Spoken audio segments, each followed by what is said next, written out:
I'm Christina Rodenbeck from the Oxford Astrologer, and I'm here with my dear friend and colleague, Sally Kirkman from sallykirkman.com. Together, we are Astrology Talk, and welcome to one of our little mini talks on a specific subject. And this week, we're going to talk about Taylor Swift. We are. And the question, because we like to have a question, is why is Taylor Swift such a phenomenon? Do you need me to explain? Do we need to explain who Taylor Swift is? The American, a singer-songwriter, Taylor Swift, who is, I don't know the figures, but she's like the most famous woman on the planet pretty much at the moment. Yeah. And is currently doing this Eras tour, isn't she? Which, people are falling over themselves to go to. And our question was really, what's the astrology behind her being such a phenomenon? Yeah. I mean, she was Time Person of the Year in 2023. Mm. I think her tour, the Eras tour, which it may be complete now. She's probably already planning the next one.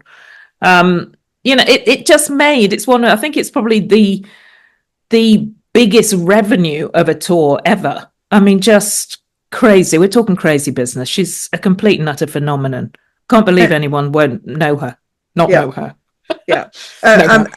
Actually, and when during the U.S. elections, it's like, who is Taylor going to endorse and that kind of thing. So she has a lot of power, and her power has been around. She's got power and influence, which I think is often the case with pop stars, but she has more. Yeah. Basically, she's got more.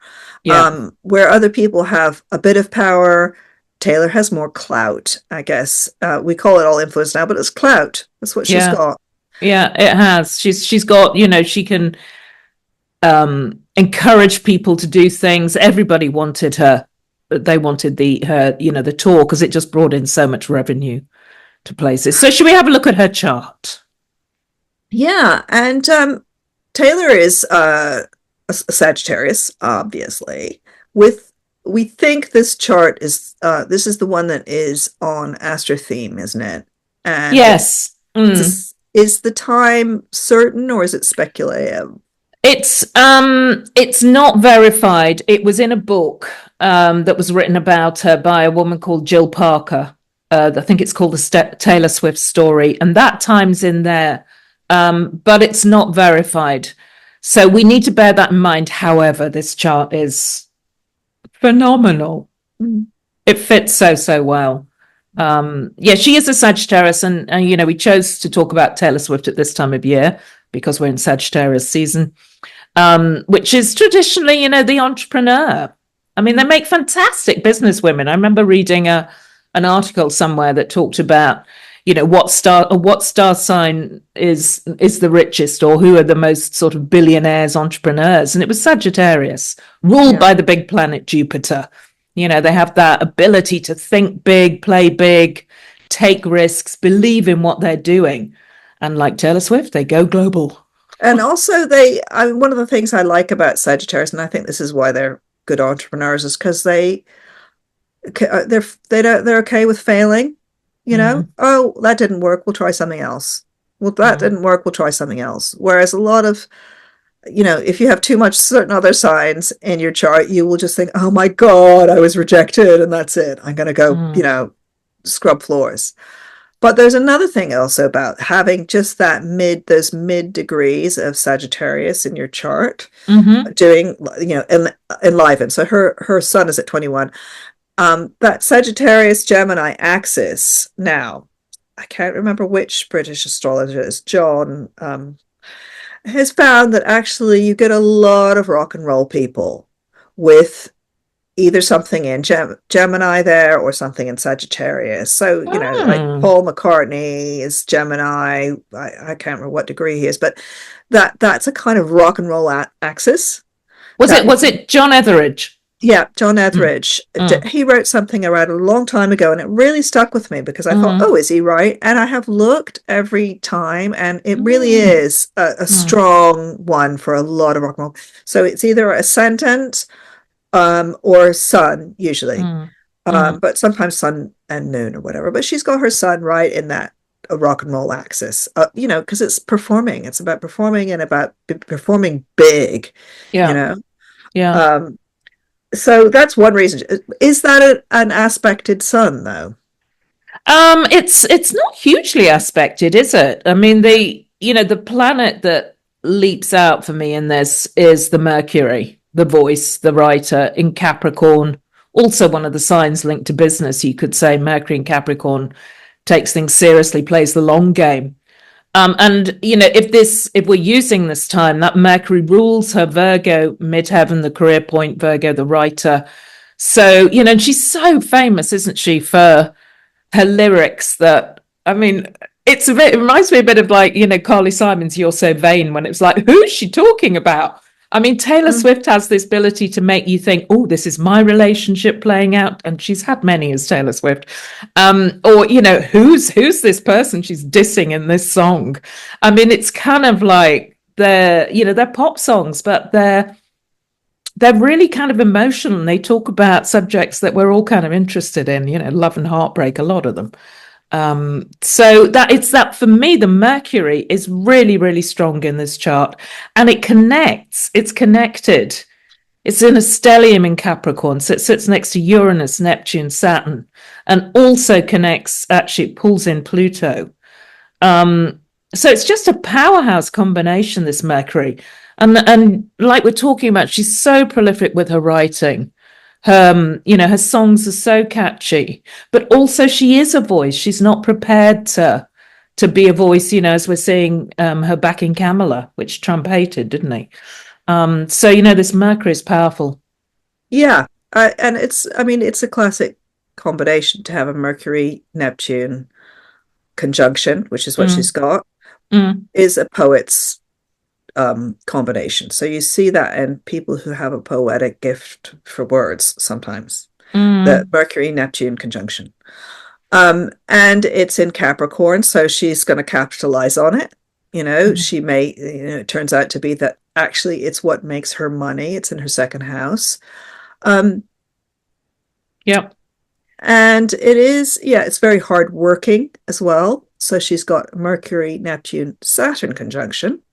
The Saturn gives it that, and the Saturn, of course, is very at home in Capricorn. So the Mm, Saturn makes her incredibly hardworking, and I would say mm. that's my thing with Taylor Swift is she seems to work all the time. Yeah. That's what she does. She's really, really hardworking. Mm, Um, but the thing that bounces for me, is that I think the sun's pretty much unaspected. I'm just looking at that; it doesn't have much aspect, and I think that's a really interesting phenomenon. I think maybe Beyonce has that as well. That it's like you are the one with an unaspected sun. There you are, um, uncluttered in a way. mm, So she mm. has this talent, but she's sort of uncluttered in her ego about and able to sort of drive forwards. The thing that really also bounces for me in this chart is Mars in Scorpio rising. So Mars likes to be in Scorpio. It's its own Mm, traditional sign. It's rising. It gives her that kind of focus. mm. I mean, Mars in Scorpio is incredibly focused. It gives her Yeah. the focus, it gives her the drive, and it gives her the physical energy because that Eras tour, I'm exhausted just even thinking about it. Do you know what I mean? Yeah. And she's young, but she's not that young. She's 30 some, 32, 33. I can't do the math. How old is But she? she's 33, 33, 34, 34. 34, and she's bouncing around on that stage for hours. Yeah. So she's Yeah. an athlete, basically. And this is an Yes. athletic position to have that Mars on the ascendant is quite athletic. I Yeah. mean, I can think of other people with Mars on the ascendant who are not, um, but but in Scorpio, so really strong Mars, and it's kind of this amazing resilience. And also Sagittarius tends to be quite an athletic sign too, which I think is kind Yeah. of maybe why it's connected with this rock and roll thing, because you have to be pretty athletic to bounce up and down Yeah. for Yeah. hours on end. Look at Mick Jagger, geez. Yeah. Um, Yeah, it makes you fit with all that. I mean, the amount of time you spend on stage. No, I agree completely. And I mean, I just had a bit of a look at the Eras tour. She actually trained physically for 6 months beforehand. She trained for months for the all the dance choreography. And you can see that with this. She's got, I mean, Scorpio's so strong in her chart and Capricorn too. So she's going to completely commit herself to things, isn't she? And she did. I mean, the tour, it sounds fantastic. I'm quite sad I didn't see it now. But, she did 3-hour sets. That's a long time, over 40 songs a set with pyrotechnics. She really wanted to give a lot, which leads me to the other bit in her chart that I love is she's got a Moon Jupiter conjunction in Cancer. The moon at home in Cancer, I think she's close to family. Family have always backed her. But that moon Jupiter is generous. And if you see the moon sometimes as the people, it's that wanting to make sure that, her fans, the Swifties, they have a fantastic time. So I love that moon Jupiter in a chart as well. And I think she gives a lot financially too. She's very generous, another, star with philanthropic gifts. It's interesting, isn't it? Because Moon, Jupiter loves being in Cancer. Mm. Jupiter there is also quite absorbent, so she pulls in money as well. She's like a money magnet, right? And I think that's also the Moon Jupiter in the 8th house of other people's money. A and B, she's also kind of a big sister figure or a mommy figure for girls. She's a role model. Yeah. And she takes care of them, and she actually takes care. It seems to me that has always seems to have felt more of a duty and responsibility towards her fans. She also, Lady Gaga, similarly, towards her fans and towards modeling stuff for them, about modeling strength and being an independent woman and not taking emotional abuse, etc. And I think she's taken that responsibility quite seriously. And I think that's partly the Saturn in Capricorn. It's like that's a very parental placement, and partly the moon in Cancer, again, very parental placement. So she's got both mommy and daddy in her chart. She's the daddy and the mommy. To legions of fans, and that's amazing, isn't it? That sort of, it stretches across the chart, that mommy daddy thing. Yeah, I think also she is a really strong female role model, isn't she? I mean, she's tremendous. And just looking kind of, you can see quite easily if you're looking at this chart, Pluto, I mean, she's got all those planets together. Pluto has been moving, it would have gone over her sun probably when she started performing, when she was a teenager. But then she's got this Pluto transit, real power, and it's her co-ruler with the Scorpio ascendant, moving through all the stellium of planets in Capricorn as she's, continued her growth and success. And then it's landed on her Venus. And she's got Venus in Aquarius at 1 degree. And last year and this year, she's got Pluto on that Venus. Really powerful, bringing in the bucks for her. But also I see that as she's this phenomenal role model for women as well, with that Pluto there for girls. For girls. And I think one of the reasons there's a couple reasons that Pluto is so important for her anyway, and it's like her guy. This Pluto is not always a great planet for everybody. No, it's different tough for different people. But he's her guy. Because she's got Scorpio rising, so therefore the chart is co-ruled by Pluto, and Pluto is on the bendings, which is the halfway point between the two nodes. So it's a pivotal planet for her. What Pluto does by transit is always important for her. So it'd be interesting to know, what happened when she was 10 or something, when Pluto, or when Pluto hit her Mars, for example, or whenever that happened. As you say, probably when her rise to fame, when she started singing was probably around the Pluto to her sun. So it gets there and she starts to take off as power. So, and then it's been there in Capricorn since 2008. It's leaving Capricorn. And as you say, this year is a year where some of that all comes together. Yeah. Yeah. And we'll see what happens. So this year and next year, it's going to be coming back. Be interesting to see what happens when Pluto moves on. Yeah. Yeah, and she's just to say, I mean, she's a real survivor as well. She's not had an easy run all this, throughout her career.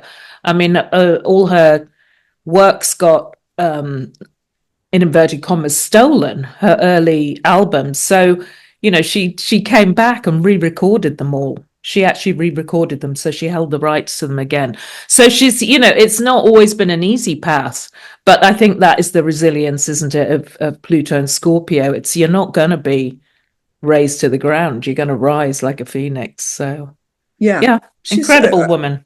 Generated a lot of jealousy as well, at various times, especially from, it seems, male pop stars have been mean about her. And also she wasn't taken seriously because she's a pretty blonde girl, so she's had to be really quiet. She's tough. She's generous and soft underneath, as we know, with the moon in Cancer and the Cancer planets. And she uses that for her poetry, that Cancerian softness and absorption, and turns it into something that's quite hard. I mean, she is the queen of the revenge song. She is. Right? And that Scorpio. Scorpio, isn't it? It's like, don't mess with Taylor. She will write a horrible song about you. That will be really humiliating, okay? Yeah, that everyone will listen to. Yeah. So my question really, I guess, back to the original question is, why is she such a phenomenon? And I think a lot of it's Pluto and also that unaspected sun for me. And the stellium in Capricorn. I think it's an amazing chart. I think it's a great chart. It shows her clearly. Good. Yes. Okay. Well, don't forget to, hit like and give us 5 stars and all that stuff. It's all incredibly helpful. Yeah. And we will see you with the monthly forecast out on the 18th. Lovely. Bye.